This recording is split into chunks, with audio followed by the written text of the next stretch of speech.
반갑습니다. 근데 앞에 서원과 인사를 좀 이렇게 하면서 시작하면 참 좋겠는데 계속해서 저에게 부탁하는 건 끝날 시간을 계속 강조하고 있기 때문에 이 끝내야 할 시간을 맞추기 위해서 앞에는 좀 이렇게 인사는 생략하고 바로 이렇게 본론으로 가도록 하겠습니다. 우리 그리스도인이라 우리가 이야기하면서 우리가 놓치는 부분들이 참 많습니다.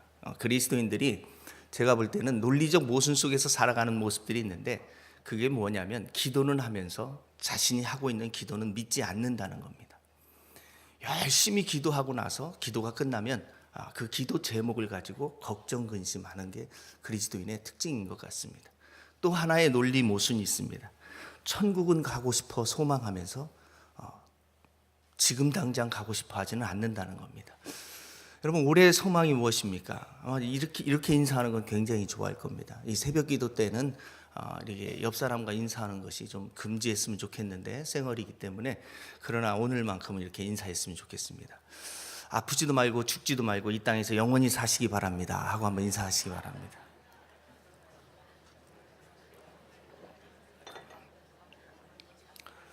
그런데 그 인사는 참 좋아합니다. 그런데 이렇게 인사하는 건 별로 안 좋아합니다. 우리의 간절한 소망이 천국을 가는 거잖아요. 올해 꼭 그 소망을 이루시기 바랍니다 하고 이렇게 인사하면 별로 안 좋아합니다. 그렇게 천국을 가고 싶어 하면서 올해 꼭 가시라고 하면 그것은 별로 안 좋아하는 것 같습니다. 우리는 이렇게 예수님을 믿는다 하면서 그 사모하는 사랑하는 예수님을 만나보고 싶어 하면서도 지금 당장은 싫어하는 이렇게 논리적 모순을 가지고 신앙생활을 종종 합니다. 제가 한번 질문을 드릴 테니까 한번 생각해 보시기 바랍니다.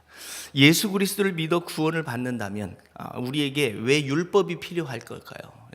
우리는 믿음의 구원을 강조하고 있으면서도 동시에 구약 성경을 들고 있습니다. 율법을 들고 있다는 거죠. 율법을 지켜서 구원을 받는 것이 아니라면 왜 우리 손에 구약 성경이 들려 있을까요? 그렇다면 구약 성경인 이 율법의 책과 그리고 신약인 우리 그리스도인들과는 어떤 관계가 있는 것일까요? 별로 우리는 행함으로 구원을 받지 않는다라는 것에 대해서는 잘 알고 있습니다. 믿음의 구원을 갖고 있다라는 것에 대해서는 잘 알고 있으면서도 그 믿음과 행함에 대한 차이점들을 정확하게 구별해내는 것 참 쉽지 않은 것 같습니다. 그러나 이 질문에 대한 모든 답들이 오늘 여러분이 읽었던 그 본문 안에 그대로 담겨 있습니다. 먼저 오늘 본문은 갈라디아서 3장 15절에 율법보다는 언약이 먼저 있었다라고 말씀합니다.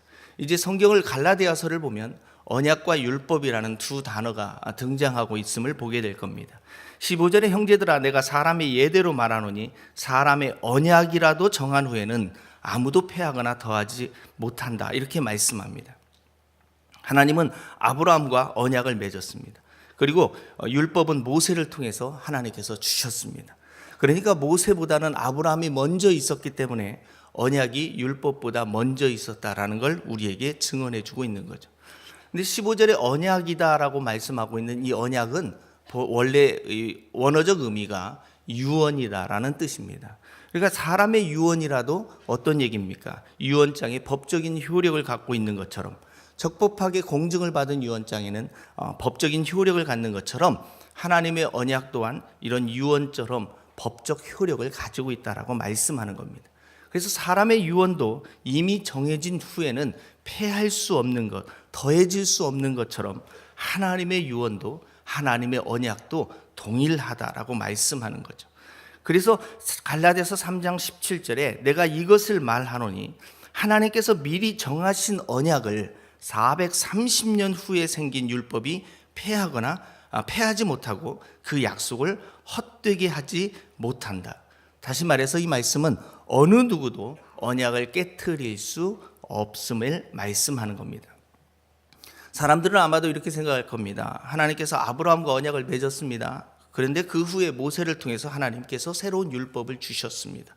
이제 그러면 아브라함과 맺은 언약은 옛 것이 되었고 모세와 맺은 언약은 새 것이 되어진 거죠. 율법은 새 것이 된 거죠. 그래서 사람들은 이렇게 생각할 겁니다. 이제 옛 것은 끝났고 새 것으로 바뀌었구나, 이런 오해를 할 수도 있을 겁니다.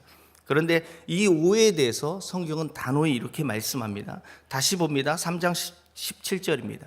내가 이것을 말하노니 하나님께서 미리 정하신 언약을 430년 후에 생긴 율법이 패하지 못하고 그 약속을 헛되게 하지 못하리라 이렇게 말씀합니다. 그렇다면 율법과 언약은 어떤 차이점을 가지고 있을까요? 먼저 차이점을 이야기하기 전에 공통점을 생각해 보겠습니다. 율법과 언약이 갖고 있는 공통적인 특징이 무엇이냐면 율법과 언약은 동시에 지켜져야 한다는 겁니다.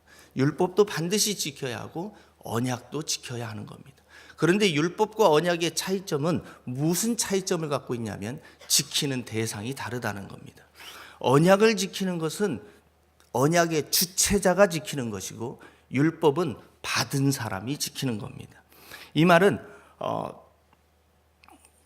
내 친구나 아니면 아빠가 자녀에게 약속을 합니다. 멀리 해외로 여행을 간다고 생각해 봅시다. 여행을 가는 친구가 나에게 와서 이번에 나 어디 여행 가는데 여행 가면 내가 선물 사다 줄게 라고 약속을 해주는 겁니다. 그러면 선물을 사다 주겠다라고 약속을 했으니까 선물을 받는 자녀의 입장이나 친구의 입장은 이제 어떻게 하면 됩니까? 열심히 숨쉬기 운동을 합니까? 뭘 하면 이 선물을 받을 수 있을 것 같아요? 네, 걔가 돌아올 때만 기다리면 됩니다. 아빠가 돌아오기만 기다리면 됩니다. 선물 사준다고 그랬으니까 기다리고 있으면 되는 거고요. 그럼 선물은 누가 사가지고 옵니까? 약속한 주체자가 사가지고 가져다 주는 겁니다. 율법은 이런 겁니다. 너 이 법을 지켜야 교도소 가지 않아. 그죠? 살인하지 말라. 그러면 그렇지 않으면 너는 교도소 가게 될 것이다. 그러면 약속의 주체자가 살인을 하지 않으면 내가 교도소를 가지 않는 것이 아니라 내가 율법을 지켜야만이 교도소를 가지 않는 겁니다. 그러므로 언약과 율법의 차이점이라는 건 둘이 동시에 지켜져야 하지만 언약을 지키는 것은 언약을 한 주체자가 지키는 것이고 율법을 지키는 건 율법을 받은 사람이 지키는 차이점을 가지고 있는 겁니다. 그렇다면 하나님은 아브라함과 무엇을 맺었다라고 성경은 말씀하냐면 언약을 맺었다라고 얘기하고 모세에게 준 것은 율법을 주었다라고 이야기를 하는 겁니다. 그래서 우리가 율법을 지켜 구원을 받는 것이 아니요 언약을 믿음으로 구원을 받는다라는 이야기가 무슨 이야기인지 오늘 우리가 갈라디아를 통해서 우리에게 자세히 설명해 주고 있는 겁니다. 그렇다면 아브라함과 하나님은 어떤 언약을 맺었을까요? 그 언약을 맺었던 곳으로 우리는 반드시 확인하기 위하여 찾아가야 할 것입니다. 그 약속이 창세기 17장 7절에 나타납니다. 내가 내 언약을 나와 너 및 내 대대 후손 사이에 세워서 영원한 언약을 삼겠다 그랬습니다. 이 언약은 영원하다라는 겁니다. 깨트릴 수 없는 영원한 언약을 삼고 너와 내 후손의 하나님이 되겠다라고 약속합니다. 그 언약이 뭐냐면 8절에 이렇습니다. 내가 너와 내 후손에게 내가 거류하는 이 땅 무엇이냐면 이 가나안 온 땅을 주어 영원한 기업 다시 말해서 소유가 되게 하고 나는 그들이 하나님이 되겠다라고 말씀하는 겁니다. 하나님께서 아브라함에게 무엇을 주어서 너의 소유가 되도록 하겠다라고 말씀하냐면 가나안 땅을 주겠다는 겁니다. 가나안 땅. 자, 약속의 땅 가나안 땅. 이 땅을 어떻게 받을 수 있습니까? 하나님이 주셔야 받는다는 겁니다. 영어 성경은 명확하게 이렇게 표현합니다. I will give to you. 내가 너에게 주겠다는 겁니다. 하나님의 강력한 의지가 담겨있는 will과 함께 하나님이 주셔야 우리가 얻을 수 있음에 대해서 말씀하는 겁니다. 그러므로 갈라디아서 3장 18절에 만일 그 유업이 율법에서 난 것이면 약속에서 난 것이 아니니라. 그러나 하나님이 약속으로 말미암아 아브라함에게 주신 것이라. 자, 이 약속은 아브라함에게 한 것은 율법이 아니라 언약이라는 겁니다. 누가 주겠다라는 것? 하나님이 주시겠다는 겁니다. 그러므로 누가 지키겠다는 겁니까? 하나님께서 지켜주시겠다는 겁니다. 그러므로 이 유업, 다시 말해서 가나안 땅의 소유가 아브라함이 하나님으로부터 율법을 지켜서 얻게 되는 것이 아니라 하나님께서 주시겠다는 약속을 통해 하나님으로부터 우리가 직접 받을 수 있음을 이야기하는 거죠. 그렇다면 이 가나안 땅이 상징하는 것이 무엇입니까? 우리가 부르는 우리 그리스도인들에게 있어서 이 가나안 땅은 무엇을 얘기할까요? 우리가 찬송가에서 그랬잖아요. 며칠 후 요단강 건너가 만나리. 이 가나안 땅이 무엇을 우리에게 상징합니까? 결국 천국을 이야기하는 것 아닙니까? 그러므로 천국은 우리가 어떻게 얻을 수 있냐면 하나님께서 주셔야 얻을 수 있다라는 것을 우리에게 말씀해 주는 겁니다. 그렇다면 이 약속은 누구와 함께 맺었다라고 말씀합니까? 다시 갈라디아서 3장 16절로 갑니다. 이 약속은 아브라함과 그 자손에게 말씀하신 것인데, 하나님께서 아브라함과 그 자손에게 말씀하셨다고 말씀합니다. 그런데 3장 16절 후반부에 여럿을 가르쳐 그 자손들이라 하지 아니하고 오직 한 사람을 가르쳐 내 자손이라 하였으니 곧 그리스도라. 성경은 아주 우리에게 아주 이렇게 자세하게 성경을 풀어주고 있다는 사실입니다. 자, 자손을 복수로 사용하지 않고 단수로 사용했다라고 말씀하고 있고, 이 단수는 누구를 이야기하냐면 예수 그리스도를 말씀한다라고 우리에게 말씀하는 겁니다. 그렇다면 이제 그 해석이 주체가 되어졌던 창세기 17장 7절로 다시 돌아가 보겠습니다. 내가 내 언약을 나와 너 및 내 대대 후손 사이에 세워서 영원한 언약을 삼고 너와 내 후손의 하나님이 되리라 라고 말씀하는 이 후손이 복수가 아니라 단수였다라고 말씀하는 거고, 이 후손이 곧 예수 그리스도를 말씀한다라는 겁니다. 그러면 이 언약은 어떻게 맺어졌냐면 아브라함부터 시작해서 누구 때까지? 예수 그리스도 때까지 쭉 계속해서 이어지는 영원한 언약이라는 거죠. 이 본문을 재해석해 보면, 제가 해석하면 이제 이렇게 해석할 수 있습니다. 내가 내 언약을 아브라함으로부터 예수 그리스도 때까지 대대로 세워서 영원한 언약을 삼고 너와 내 후손의 하나님이 되리라 라는 말씀인 겁니다. 그러니까 이 언약이 언제까지 유효하다는 말씀입니까? 예수 그리스도께서 오실 때까지 유효하다는 겁니다. 그래서 이 언약이 이 언약이 있는 동안에는 중간에 생긴 율법, 그죠? 언약이 이미 아브라함을 통해서 주어진 이 언약, 그런데 중간에 모세를 통해서 우리에게 주었던 이 율법이 이 언약을 폐기하지 못할 뿐만 아니라 헛되게 하지도 못하고 더할 수도 없다라고 말씀하는 겁니다. 그게 갈라디아서 3장 15절과 16절이죠. 그래서 언약이라도 정한 후에는 아무도 폐하지 못하고 더하지 못한다라고 말씀하고 있는 겁니다. 그렇다면 율법을 통해 우리가 하나님의 언약을 얻을 수 있는 것이 아니라면 율법은 도대체 우리에게 무슨 역할을 하는 걸까요? 갈라디아서 3장 19절에 그런즉 율법은 무엇이냐? 범법함으로 더하여진 것이라. 죄를 짓기 때문에 우리에게 더해준 거라고 말씀하며, 갈라디아서 3장 24절에 이같이 율법이 우리를 그리스도께로 인도하는 초등교사가 되어 우리로 하여금 믿음으로 말미암아 의롭다함을 얻게 하려 한다라고 말씀합니다. 이게 초등교사의 역할이라는 것은, 율법의 역할이라는 것은, 율법은 기준이요 잣대라는 겁니다. 내가 이 세상을 살아가면서 무엇이 선이요 무엇이 악인지를 우리는 놓치고 살아갑니다. 인간이 선과 악을 알게 하는 나무의 실과를 먹고 난 다음에 인간이 놓쳐버린 것이 있습니다. 선과 악은 알았지만 무엇이 선이요 무엇이 악인지에 대한 기준을 놓쳐버린 겁니다.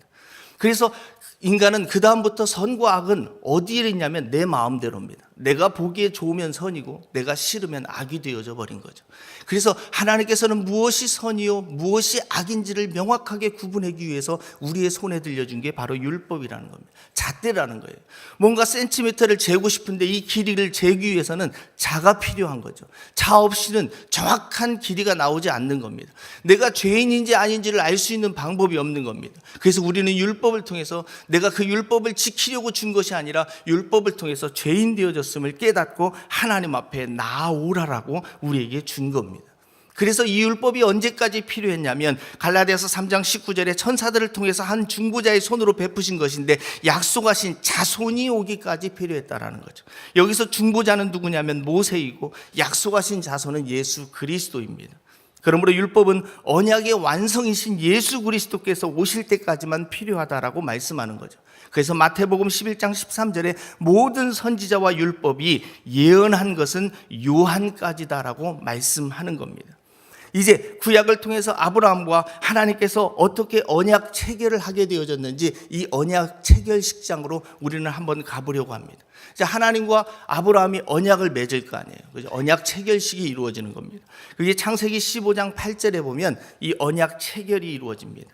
그가 이르되 주 여호와여 내가 이 땅을 소유로 받을 것을 무엇으로 알리이까? 이 말씀이 뭐냐면 하나님께서 아브라함에게 가나안 땅을 주겠다라고 약속한 거죠. 그럼 내가 어떻게 이 땅을 하나님께서 주신다는 걸 알 수 있습니까? 라고 물어보니까 하나님께서 언약 체결식을 맺는 겁니다. 자, 짐승을 가꾸게 하는 거죠. 9절에 여호와께서 그에게 이르시되 나를 위하여 3년 된 암소, 3년 된 암염소, 3년 된 수양과 산 비둘기와 집 비둘기 새끼를 가져올지라 하고, 그리고 난 다음에 10절에 보면 아브라함이 그 모든 것을 가져다가 중간을 쪼개고 그 쪼갠 것을 마주대하여 놓고 그 새는 쪼개지 아니하였다. 둘로 이렇게 쪼개 놓은 것을 보게 되어집니다. 그리고 17절에 해가 져서 어두울 때 연기 나는 화로가 보이며 타는 횃불이 쪼갠 고기 사이로 지나가더라. 그리고 18절에 그날의 여호와께서 아브라함과 더불어 언약을 세워 이르되 내가 이 땅을 아브라함 애굽 강에서부터 큰 강 유브라데까지 내 자손에게 주겠다라고 약속하는 겁니다. 자, 하나님의 언약을 얻기 위해서는 무엇이 필요하냐면 언약 체결식에 참여해야 하는 거죠. 우리에게서도 마찬가지입니다. 이제 우리가 하나님께서 주시겠다는 가나안 땅, 우리의 영적인 천국을 소유하기 위해서 우리는 무엇이 필요하냐면 하나님과의 언약 체결식이 필요한 거예요. 언약 체결식. 그렇다면 우리는 과연 이 언약 체결식에 우리는 참여한 바 되어졌는가? 그렇습니다. 이 신약 시대를 살고 있는 우리에게도 언약 체결식이 있었는가? 있었다라는 걸 성경은 말씀합니다. 자, 언약 체결식에 희생 제물이 있었습니다. 그리 둘로 쪼개졌습니다. 그 쪼개진 사이를 하나님께서 지나가면서 언약이 이루어지는 거죠. 우리의 결혼 예식도 언약 체결식이에요. 가운데를 나누어 놓고 신랑 측과 신부 측이 앉아 있고 그 쪼개진 사이로 신랑과 신부가 들어와서 언약을 체결하는 거죠. 언약을 깨트리면 결국 하나님께서 뭐라고 말씀하냐면 죽음이라는 겁니다. 그러니까 우리의 결혼도 죽음을 걸고 지금 약속을 지키는 하나님 앞에서의 언약 체결식이지 요즘 젊은 애들 주례 없이 마음대로 하는 이게 아니라라는 겁니다. 자, 우리의 언약 체결식, 신약 시대 때의 언약 체결식이 어떻게 이루어졌습니까? 바로 희생제물이신 우리의 어린 양 되신 예수 그리스도께서 오셔서 쪼개지시는 겁니다. 둘로 나누어지시는 거예요. 십자가의 죽음에 대해서 마태복음 15장 38절은 이렇게 말씀합니다. 이에 성소 휘장이 위로부터 아래까지 찢어져 둘이 되니라. 쪼개진 사건을 우리에게 말씀하는 겁니다. 누가복음 23장 45절도 성소의 휘장이 한가운데서 찢어졌다라고 말씀합니다. 히브리서 10장 20절에 그 길은 우리를 위하여 휘장 가운데 열어놓으신 새로운 살 길이요 휘장은 곧 그의 육체니라라고 말씀합니다. 결국 예수 그리스도께서 십자가에서 자신의 몸이 친히 우리의 희생 제물이 되사 쪼개짐을 통해서 언약이 이루어진 것이고 언약 체결이 거기에서 완수된 겁니다. 그러므로 우리는 그 언약 체결식이 우리를 위하여 이루어졌다라는 이 놀라운 사실을 믿기만 하면 그 언약은 하나님에 의해서 이루어지는 것입니다. 그래서 우리의 구원이 믿음의 구원이라고 약속하는 것은 이 믿음의 구원은 하나님에 의하여 완성되는 구원이기 때문에 그렇습니다. 우리의 노력이나 우리의 공로로 되어지는 것이 아닙니다. 그러므로 우리가 어떻게 하면 됩니까? 우리가 천국에 가기 위하여, 우리가 약속의 땅을 소유하기 위하여 우리는 무엇을 하면 됩니까? 바로 이 언약 체결식이 이루어졌다는 사실을 믿기만 하면 됩니다. 하나님께서 예수 그리스도를 통하여 우리에게 행하신 일이 어떠한 일을 행하셨는지를 믿는 겁니다. 예수 그리스도를 믿는 것만이 아니라 예수 그리스도께서 행하신 일을 믿는 것이 우리의 믿음이라는 겁니다. 그리고 예수 그리스도께서, 하나님께서는 예수 그리스도를 통하여 이 언약이 우리와 함께 체결되어졌다는 이 사실을 우리가 믿으면 그 믿음을 통하여 그 약속은 하나님을 통해서 완성되어지게 되는 겁니다. 우리의 모든 신앙생활은 이제는 하나님에 의해서 되어지는 겁니다. 우리가 신앙생활을 할 때 가장 힘든 것 중에 하나가 내가 변화되고 싶고 내가 새로워지고 싶고 내가 열심히 하고 싶어도 잘 되지 않는 경우가 많습니다. 우리가 열심히 노력할 때마다 좌절이 오고 절망이 올 때가 많습니다. 하려고 하면 할수록 실패에 의한 절망감 때문에 너무나 많습니다. 이것은 왜 우리가 신앙생활을 제대로 하지 못할까요? 그것은 내가 하려고 하기 때문에 그렇습니다. 우리의 모든 신앙생활을 이제는 하나님께 내어 맡기기만 하면 됩니다. 그래서 우리에게 절대적으로 필요한 것이 뭐냐면 성령님을 우리 안에 모셔드리는 겁니다. 왜 우리에게 성령님이 필요할까요? 요한복음 14장 16절에 이 성령님은 내가 아버지께 구하겠으며 그가 또 다른 보혜사를 너희에게 주사 영원토록 너희와 함께 있게 하리라. 그 성령님은 16절에 영원토록 우리와 함께 있는 분이고 17절에 보면 너희 속에 계시는 분이고 요한복음 16장 13절에 너희를 모든 진리 가운데로 인도해 주시는 분이다라고 말씀합니다. 그리고 요한복음 14장 26절에 보혜사 곧 아버지께서 내 이름으로 보내실 성령 그가 너희에게 모든 것을 가르치고 내가 너희에게 말한 모든 것을 생각나게, 다시 말해서 기억하게 해주신다라고 말씀합니다. 그렇습니다. 성령님께서 여러분과 함께 계실 것이고 성령님께서 여러분의 안에 계실 것이며 그 성령님께서 여러분을 모든 진리 가운데로 인도해 주실 것이고 성령님께서 모든 것을 가르쳐 주시고 성령님께서 모든 것을 이끌어 주시고 행해 주신다라고 말씀합니다. 그러므로 우리에게 필요한 것은 우리가 온전한 신앙생활을 하기를 원한다면 예수 그리스도의 언약 체결식을 믿으시고 그리고 성령님을 내 안에 모셔드리기만 하면 됩니다. 에스겔서 11장 19절에 보니까 성령님께서는 그들에게 한 마음을 주고 그 속에 새 영을 주며 그 몸에서 돌 같은 마음을 제하고 살처럼 부드러운 마음을 주겠다라고 말씀합니다. 성령님께서 우리 안에 오면 내 완악한 마음이 부드러운 마음이 되게 해주신다라고 약속합니다. 에스겔서 1장 20절에도 내 율례를 따르며 내 규례를 지켜 행하게 하리니 그들은 내 백성이 되고 나는 그들의 하나님이 되리라. 새 영을 주셔서 성령님께서 오시면 성령님께서 내 율례를 따르게 해주시고 내 규례를 지켜 행하게 해주실 거라는 겁니다. 내가 하나님의 율법을 지키려고 할 때는 힘들었지만 성령님께서 내 안에 오셔서 하나님의 말씀을 내 자신이 지킬 수 있도록 도와주시겠다는 거예요. 여러분이 하나님의 율례를 지킬 수 있도록 도와주시겠다는 거예요. 그러므로 내 안에 성령님이 오시면 사무엘상 10장 6절대로 내게는 여호와의 영이 크게 임하리니 너도 그들과 함께 예언을 하고 변하여 새 사람이 되리라. 변하여 새 사람이 되기를 우리는 원치 않았습니까? 우리 안에 성령님을 모셔드리면 됩니다. 사무엘상 10장 9절도 말씀합니다. 그가 사무엘에게서 떠나려고 몸을 돌이킬 때 하나님이 새 마음을 주셨다라고 말씀합니다. 성령님, 그분이 우리 안에 오면 우리는 새로운 피조물이 되는 겁니다.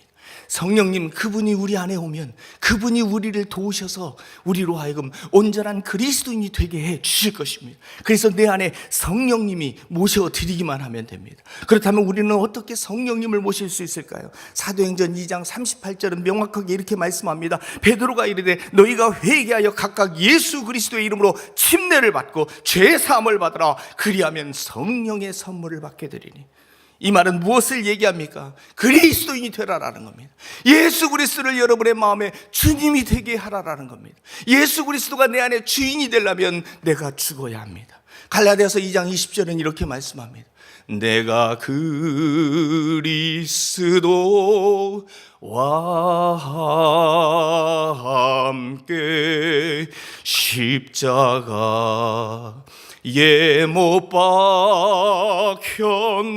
박혔나니 그런즉 이제 내가 산 것 아니요 오직 내 안에 예수께서 사신 것이라. 이제 내가 사는 것은 나를 위하여 살아가는 삶이 아니라 나를 위하여 자신의 몸을 버리신 우리 주 예수 그리스도 그 아들을 믿는 믿음으로 살아가는 사람이 되어졌다라고 말씀합니다. 새로운 피조물이 되어졌다라고 말씀하는 겁니다. 왜 우리가 신앙생활에 실패합니까? 자신을 위하여 살아가기 위해, 자신을 위하여 신앙생활을 하려 하기 때문에 그렇습니다.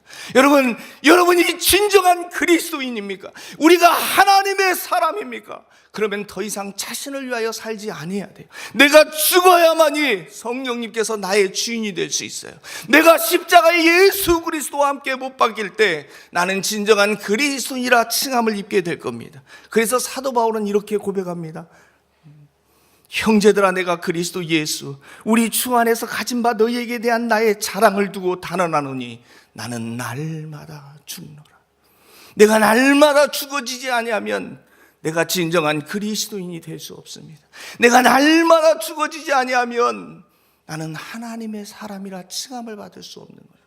내가 죽지 아니하면 내 안에서 성령님께서 역사할 수 없습니다. 그래서 성령님이 나를 주관하시고 나를 주장하시고 나로 하여금 진정한 그리스도인이 되도록 하게 하기 위하여 나는 날마다 죽어져야만 합니다. 제가 30년 전에 군대에 있을 때 금요 철야 예배를 위해서 참석했던 서울에 있는 교회가 있었습니다. 그 교회 금요 기도회 때 참여할 때마다 그 목사님께서 저에게 들려주는 설교는 내가 바로 죽어야 한다라는 이 설교였습니다. 처음에 이 설교를 들었을 때는 얼마나 은혜가 되었는지 눈물을 흘리며 많이 회개를 했습니다. 그렇다, 내가 죽어야 한다. 그런데 다음번에 그 교회에 참여했는데 설교가 또 똑같은 거예요. 그래도 또 어쨌든 은혜를 받았습니다. 또 그런데 또 3개월쯤 지나서 갔는데 또 죽어야 한다는 겁니다. 계속 죽으라고 하니까 이번에는 죽을 걸 찾아보니까 죽을 게 없을 것 같아. 다 죽은 것 같아. 그래서 또 똑같은 설교를 또 들어야 할까 하다는 염려가 되기 시작했습니다. 왜 설교가 자꾸 죽으라고만 할까? 힘드네. 더 이상 들을 것이 없을 것 같아. 뭐 이런 생각까지 들었습니다. 근데 돌이켜보니까 바로 죽을 것이 없어야 할 것 같다라는 그 생각도 죽어야 한다는 사실을 전혀 모르고 있었던 것 같습니다. 혹시 우리 안에 저와 같은 생각을 하면서 신앙생활을 하고 있지는 않습니까? 나는 다 죽었다라고 생각하고 있고 나는 진정한 그리스도인이 되어진 것처럼 착각하고 있고 매일 설교가 똑같은 설교라고 생각되면서 들을 것이 없을 것 같아라고 힘들어하는 분은 있지는 않은지요. 어찌 보면 오늘 설교를 들으면 더 이상 설교는 들을 필요가 없을지도 모릅니다. 왜냐하면 성령님께서 여러분에게 모든 걸 가르치시고 모든 것을 이끌어 주시고 인도해 주실 것이기 때문입니다. 그런데 설교는 듣기 위하여 듣는 것이 아니라 설교는 살기 위해서 듣는 겁니다. 힘드십니까? 너무나 인생을 살기에 힘들고 아무개 때문에 힘들고 모든 것 때문에 힘들지는 않습니까? 힘든 이유는 딱 이거 하나입니다. 내가 안 죽어서 그래요. 죽은 자는 조용합니다. 뜻대로 되지 않습니까? 성령님께 맡겨보시기 바랍니다. 2019년 우리가 이렇게 결단했으면 좋겠습니다. 내가 죽어야 하리라. 내 모든 생각, 내가 판단하는 것, 내가 정죄하는 이 모든 것 그리스도 예수와 함께 십자가에 못 박혀버리고 이제는 오직 주만 위하여 살겠습니다. 왜냐하면 내가 죽어야 내 안에 계신 성령님께서 일하기 시작할 겁니다. 혹시 오늘 내가 상대방을 죽이는 기도의 제목을 가지고 나와서 하나님 이 사람도 죽여주시고, 죽이라는 건 변화시켜달라는 겁니다. 하나님 이 사람도 변화시켜주시고 하나님 이렇게 고쳐주시고 이렇게 뜯어주시고 하고 기도하고 있지는 않습니까? 상대방을 죽이기 위하여 기도하면 시끄러울 뿐입니다. 그런데 내가 죽으면 조용해집니다. 내가 죽으면 그 상대방을 변화시켜달라는 아마 기도 내용조차도 아마 다 묻히고 말 겁니다. 남에게 요구하지 마시고 내가 먼저 실천할 수 있는, 그래서 2019년 한 해 그리스도 예수와 함께 그리고 성령님의 도우심을 받아 우리의 신앙이 성공할 수 있는, 승리할 수 있는 저와 여러분이 되시길 주님의 이름으로 축원합니다. 이 시간에 결단하며 기도했으면 좋겠습니다. 나는 지금까지 무엇을 위하여 신앙생활을 해왔는지, 나는 정말 죽기 위하여 신앙생활을 했는지, 아니면 세상의 모든 것들을 소유하기 위하여 신앙생활을 했는지, 우리가 이 시간에 주여 한 번만 부르고 주님 앞에 결단하며 기도하겠습니다. 주여, 아버지 하나님, 우리가 이 시간에 주님 앞에 결단하며 기도합니다. 하나님,